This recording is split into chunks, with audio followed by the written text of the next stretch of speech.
નમસ્કાર દર્શક મિત્રો, તાપી જિલ્લાના સમાચારોથી અવગત કરાવતું સમય ક્રાંતિ ન્યૂઝ બુલેટિનમાં વિગતવાર સમાચારો નિહાળો.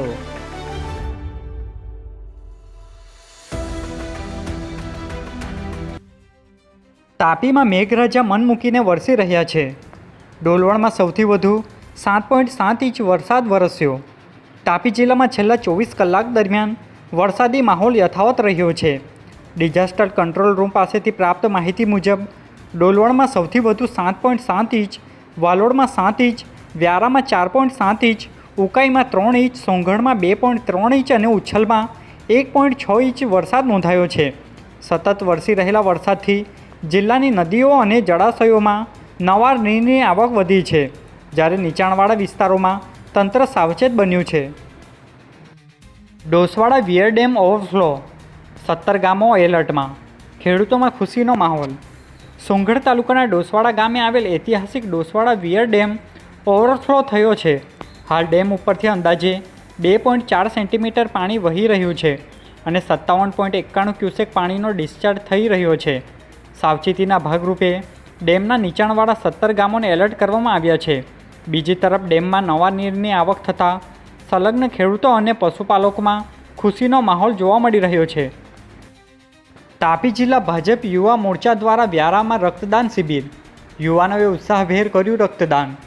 તાપી જિલ્લા ભારતીય જનતા યુવા મોરચા તેમજ વ્યારા નગર અને તાલુકા યુવા મોરચા દ્વારા ડૉક્ટર શ્યામાપ્રસાદ મુખર્જીની 125મી જન્મજયંતિ વર્ષ નિમિત્તે સ્મૃતિ પખવાડિયા અંતર્ગત વ્યારા સિનિયર સિટીઝન હોલ ખાતે રક્તદાન શિબિરનું આયોજન કરવામાં આવ્યું હતું, જેમાં 51 જેટલી બોટલ એકત્ર કરવામાં આવ્યો હતો. જે કાર્યક્રમમાં યુવા મોરચાના પ્રમુખ વિશાલ પટેલ, મંત્રી અવિનાશભાઈ અને અક્ષય પંચાલ તેમજ જિલ્લા અને વિવિધ મંડળના હોદ્દેદારો પણ ઉપસ્થિત રહ્યા હતા. તાપી જિલ્લામાં વરસાદે વધારી મુશ્કેલી, તાપી પંચાયત હસ્તકના 33 માર્ગ બંધ. તાપી જિલ્લામાં સતત વરસી રહેલા વરસાદને પગલે ગ્રામ્ય વિસ્તારોના અનેક માર્ગો પાણી ફરી વળતા જિલ્લા પંચાયત હસ્તકના કુલ 33 માર્ગો વાહન વ્યવહાર માટે બંધ કરવામાં આવ્યા છે, જેમાં વ્યારા તાલુકાના 6, ડોલવણના 12, વાલોડના 14 અને સોંગઢ તાલુકાના 1 માર્ગનો સમાવેશ થાય છે. માર્ગો બંધ થતાં વાહન ચાલકો અને ગ્રામજનોને અવરજવરમાં મુશ્કેલીનો સામનો કરવા પડી રહ્યો છે. ઉચ્છલના ભણભુંજા ગામે વીજળી પડતા મહિલા ગંભીર, પતિને પ્રાથમિક સારવાર આપવામાં આવી. ઉચ્છલ તાલુકાના ભણભુંજા ગામે ભારે વરસાદ દરમિયાન વીજળી પડવાની ઘટનામાં મગનભાઈ રમુલાલ કોટવાડિયા અને તેમની પત્ની સુમિત્રાબેન મગનભાઈ કોટવાડિયા બેભાન થયા હતા. મગનભાઈને પ્રાથમિક સારવાર મળતા તેઓ ભાનમાં આવ્યા હતા, જ્યારે સુમિત્રાબેનની સ્થિતિ વધુ ગંભીર હોવાથી તેમને 108 એમ્બ્યુલન્સ મારફતે ઉચ્છલની સરકારી CHC હોસ્પિટલમાં સારવાર માટે ખસેડવામાં આવ્યા છે. ઘટના બાદ ગામમાં ચિંતાનો માહોલ સર્જાયો છે.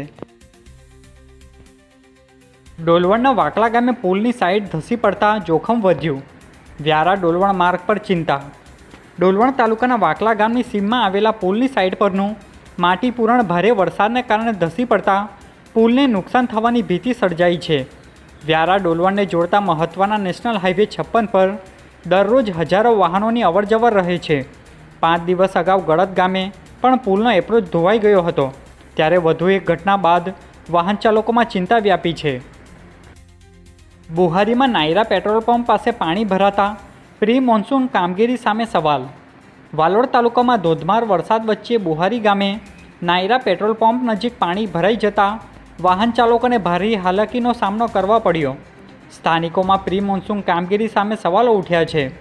વિસ્તારમાં ગટર લાઇન બનાવવાની માંગ ફરી ઉગ્ર બની છે. પાણી ભરાવાની સમસ્યાને લઈ ધારાસભ્ય મોહન ઢોડિયાએ પણ અગાઉ લેખિત રજૂઆત કરી હોવાનું જાણવા મળ્યું છે.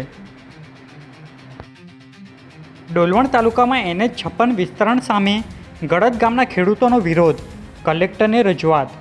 ડોલવણ તાલુકાના ગળત ગામના ખેડૂતો અને દુકાનદારોએ નેશનલ હાઈવે 56ના માર્ગ વિસ્તરણને લઈને જિલ્લા કલેક્ટરને આવેદનપત્ર પાઠવ્યું છે. રજૂઆતમાં જણાવાયું છે કે પૂર્વ સૂચના અને યોગ્ય પ્રક્રિયા વિના જમીનની માપણી કાર્ય કરવામાં આવી રહ્યું છે, જેનો ગ્રામજનોએ વિરોધ નોંધાવ્યો છે. અગાઉના સંપાદનનું વળતર હજુ સુધી મળ્યું નથી, તેથી ફરી જમીન સંપાદન કરવામાં આવે તે સ્વીકાર્ય નહીં હોવાનું ગ્રામજનોએ જણાવ્યું છે.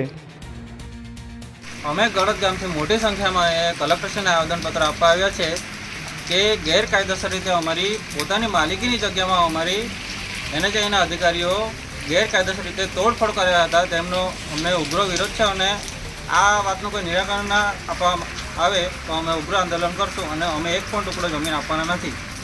આજે બુલેટિનમાં બસ આટલું જ. અને સમય ક્રાંતિ ન્યૂઝ ચેનલને લાઇક, શેર, કોમેન્ટ્સ અને સબસ્ક્રાઇબ અવશ્ય કરી લેશો, જેથી કરી તમને તાપી જિલ્લાના સમાચારોની અપડેટ મળતી રહે. અને મને રજા આપશો. આભાર. જય હિન્દ, જય ભારત.